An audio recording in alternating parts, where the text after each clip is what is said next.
Now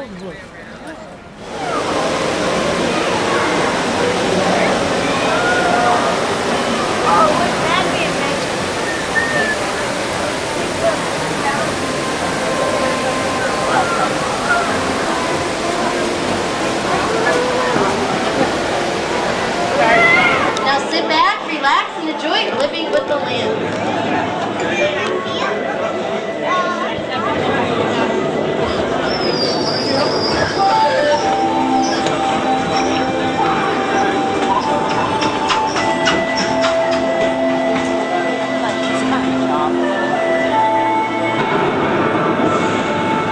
Welcome to a voyage of discovery and awareness of the richness, the diversity, and the often surprising nature of living with the land. Our journey begins as dramatic and sudden changes are sweeping over the land. The approaching storm may seem violently destructive to us, but to nature, it's a new beginning in the cycle of life.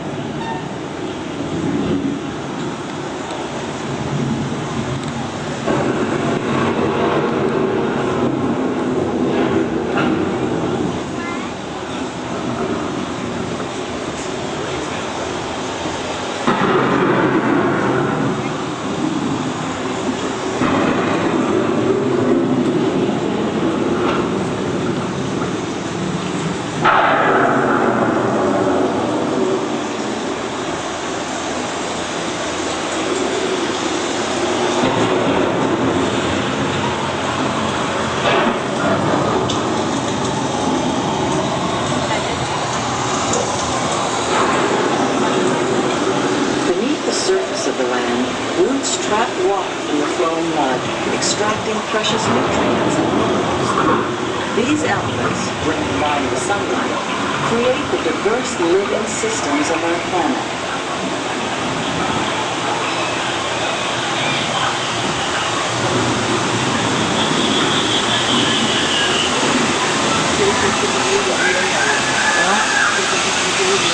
One of those living systems is the rainforest, home to the most amazing concentration of life on our planet. These dense and beautiful forests cover only a tiny portion of the Earth's surface, but they contain more than half of its plant and animal species. Rainforests are also extremely rich and productive living systems, providing us with oxygen, food, medicine, and other elements essential to our lives.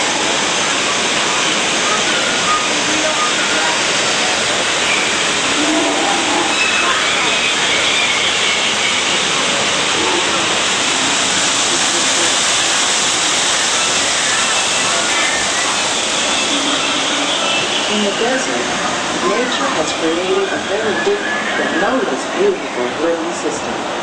And while this arid landscape may seem lifeless, it is very much alive. The plants and animals that have learned to survive in these harsh conditions make use of what little water they can find and avoid the scorching rays of the relentless sun.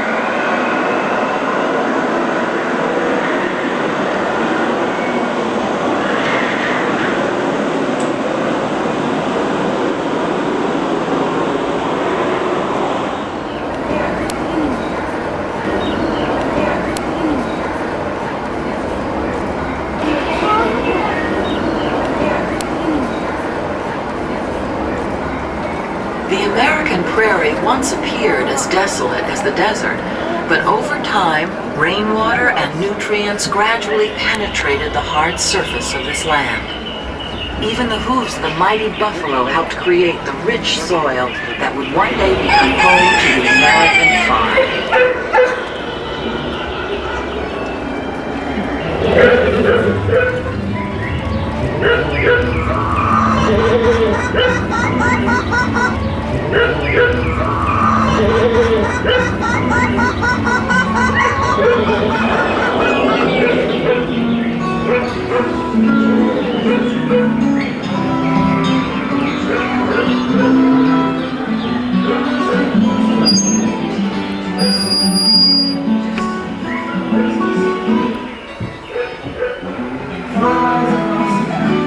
Of all the forces at work on the land, humans have had one of the most profound effects. The need to produce food for a growing world led to the enormous use and sometimes overuse of the land. By developing and planting crops that thrive on saltwater. Here at Epcot, we're learning to reduce the need for pesticides by using natural predators like ladybugs and wasps to control pests. In Japan, we're learning that by adding composted leaves and other plant material to our soil, we can reduce the need for fertilizers. In farmlands across America, we're learning that by plowing under vegetation containing natural fertilizers, we can enrich the soil without we're learning to live with the land, discovering better ways to grow food that will assure both human and environmental well-being.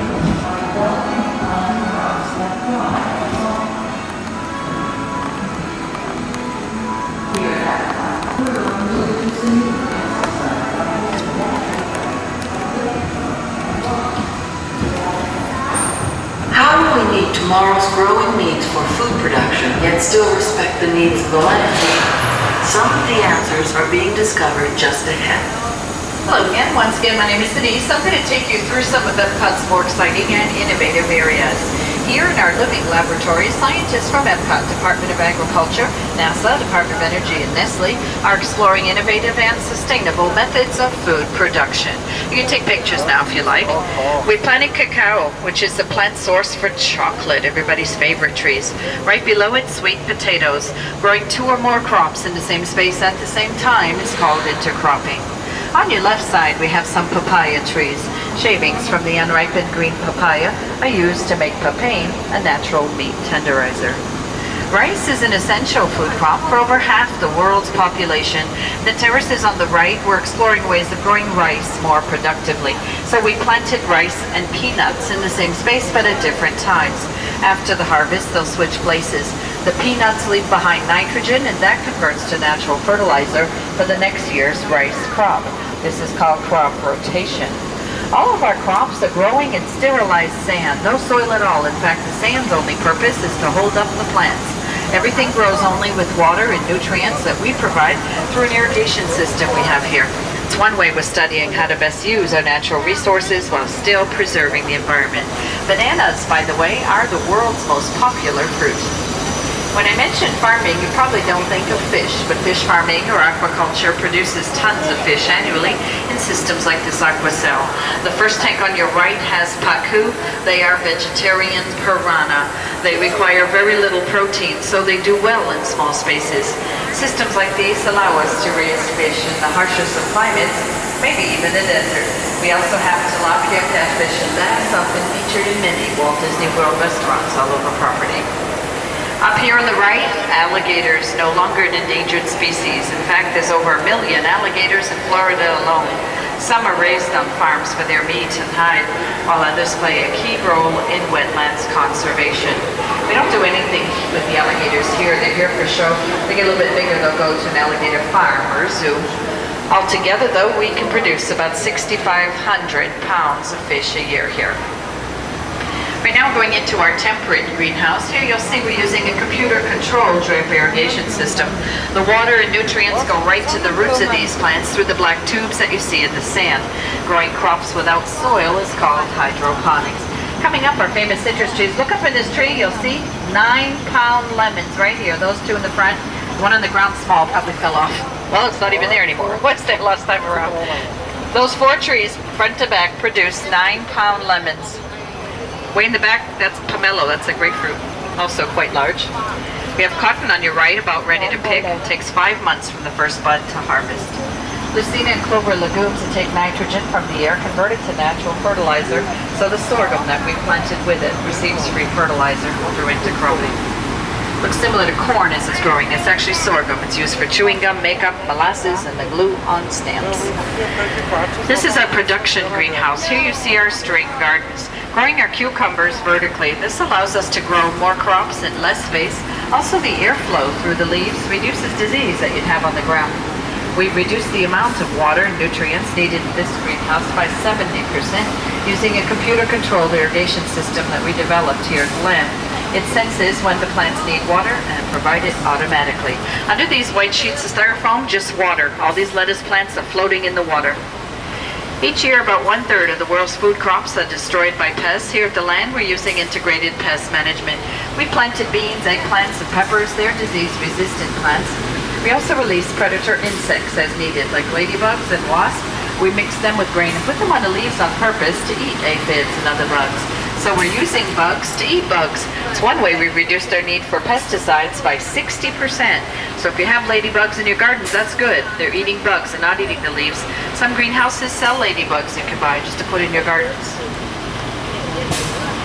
Our final greenhouse is our creative greenhouse. First thing you'll see on each side, the white A-frames, they contain 700 lettuce plants. If we were to plant these in the same space but flat on the ground, you get about 100 plants. Here, there's 700. All the plants in this room are edible. They're all spices or vegetables, even the ones that look like flowers. Each of these tubes holds about 40 plants. They're watered from the top down. Here's our most popular, the squash, hanging from the top with the exposed roots. The roots receive the oxygen they need from the air. Water and nutrients go on the roots as they pass through the mist boxes. The ones on the ground were on the plants last week, so you can see how large we grew them here. This is called aeroponics, and there's your proof. No sand or soil.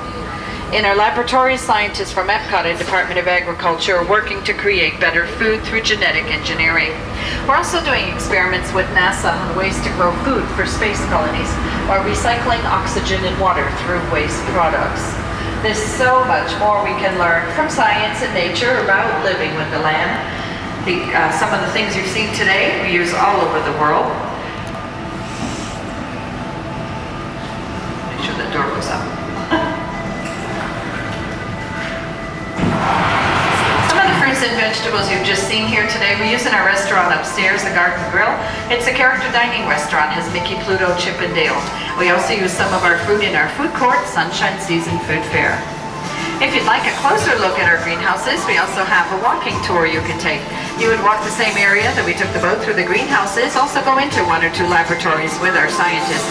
Pretty interesting, takes about an hour, much more detailed than I could ever tell you about everything we're doing here at the land. If that's of interest to you, our tour desk is just around the corner here on the right-hand side for more information and tour times. I believe the next tour is about 10 minutes, 11:30. We have 2 other attractions in this building. Upstairs, The Circle of Life. It's a film on preserving the environment. Features Lion King characters and lasts about 15 minutes. And then right behind us here, when you get off the boat, Food Rocks. It's a rock and roll stage show for good nutrition. As the Peach Boys and Chubby Cheddar. Pizza, Gabriel, Food Rapper. Little Richard's a pineapple, plays Tutti Frutti on the piano. It's a cute little show. It is the original singers singing their songs that change the words to fruits and vegetables and good nutrition. It's my favorite thing at Epcot. Show you kind of person I am. I love that show. It's right around the corner here. It also lasts about 15 minutes. As we're nearing the dock, please remain seated, keeping hands and feet in the boat until we come to a full stop at the end of the railings.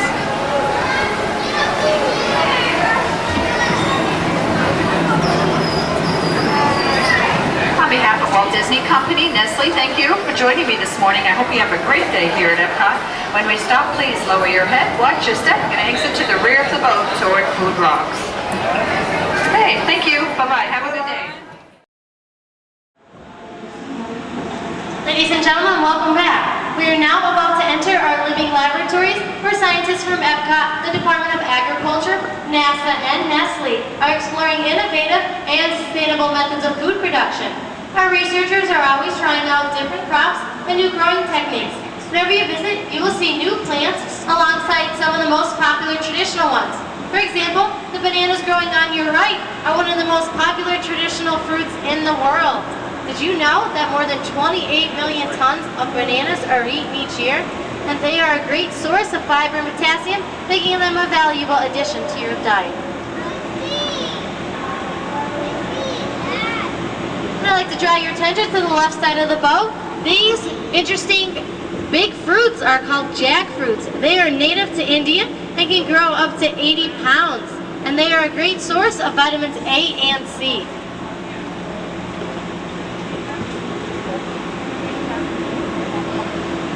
The unusual looking fruit you see to your right is a fluted pumpkin. This one is grown almost exclusively in Africa, where it can survive in even the poorest soils. Unlike most members of the pumpkin family, this one is grown primarily for its edible leaves.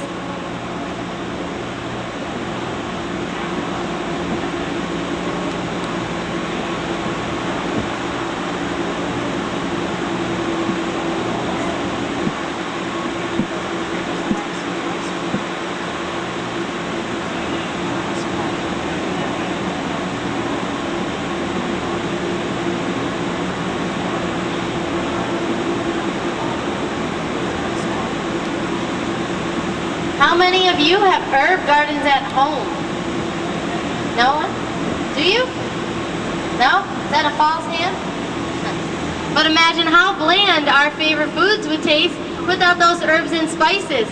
Interestingly, the flavors we like in those herbs and spices are actually the plant's natural defenses, making them unappealing to animals that might eat them.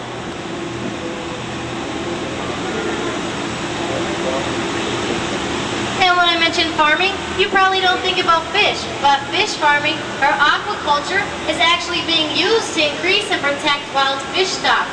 The tilapia you see on your right is a favorite of fish farmers all around the world.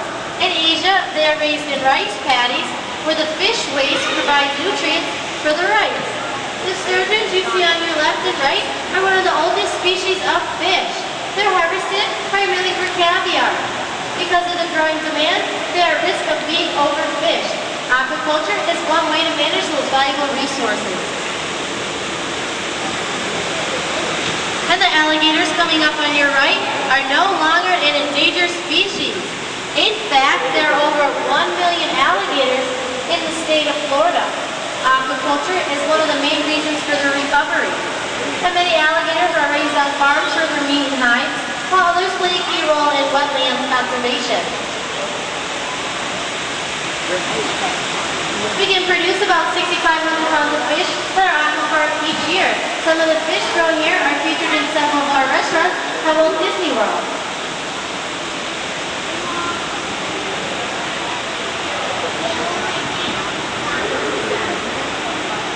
And coming up in our next greenhouse is full of some of our biggest ideas yet, like the winter melon on your right.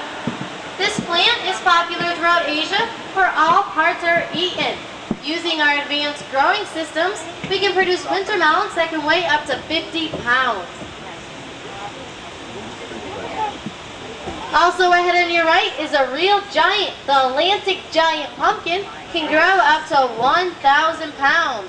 Now that would make an impressive jack-o'-lantern. The pumpkins get their bright orange color from beta-carotene, an important antioxidant.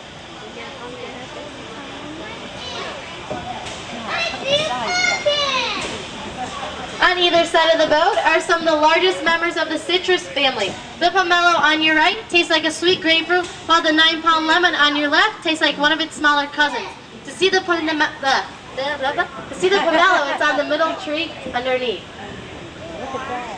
We're testing some innovative ways to grow crops. Our pepper plants are growing vertically in a system that provides them with the right amount of nutrients. This can help save farmers money, and you can try the same technique at home by growing plants on trellises.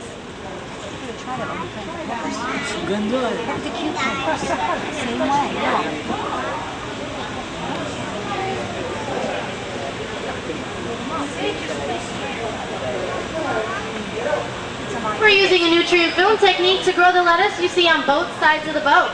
This reduces the amount of nutrients needed. This can help protect the environment and help farmers save money. And we have some hidden Mickeys in the lettuce. Can anybody pick them out, hidden Mickey? Yep. Green one. Yep, there's 3 of them. One up the top, one there, and one over there. Now here's something you don't see every day, tomatoes growing on trees. Actually, each tree is a single tomato plant bred to grow in this unique way. The advantage of this tree, it yields many more tomatoes than a typical plant. And we have some hidden Mickeys in our dipper gourds.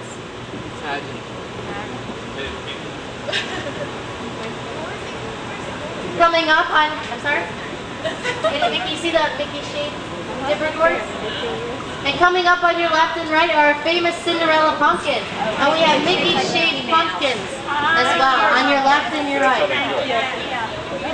It looks like Mickey Mouse ears. Yep. In our creative greenhouse, we're exploring cutting-edge research that completely changed the way we grow crops. You've probably noticed that we have no soil in our greenhouses, and this technique is called hydroponics and is being used in areas where the soil has been depleted. We've taken the idea even further with our aeroponic system. The flying squash you see on your right get all the water and the nutrients they need sprayed directly onto their roots as they pass through those mist boxes.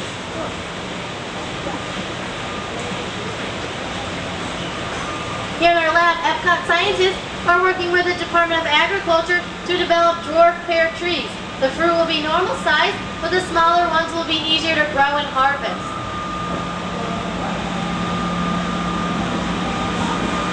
And this final experiment is out of this world as we work with NASA to learn how to grow crops for space colonies.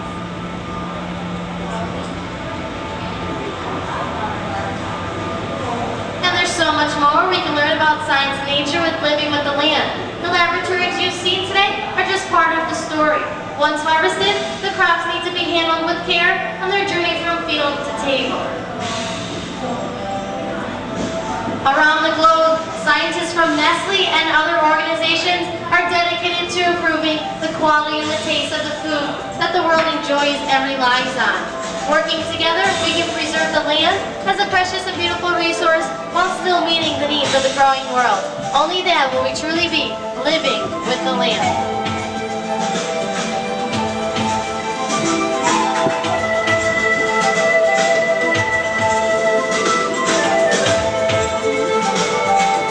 On behalf of Nestle and Walt Disney World, it's been my pleasure to share with you this unique experience. If you would like to get an up-close look at our greenhouses, you can sign up for the behind-the-scenes walking tour. The sign-up desk is located to the left of Soarin'. Or if you want to learn more interesting plant and flower stories, visit our annual garden festival that is going on right now all through Epcot. And ladies and gentlemen, please keep your arms, legs, and feet inside the boat until we come to a complete stop at our unload platform.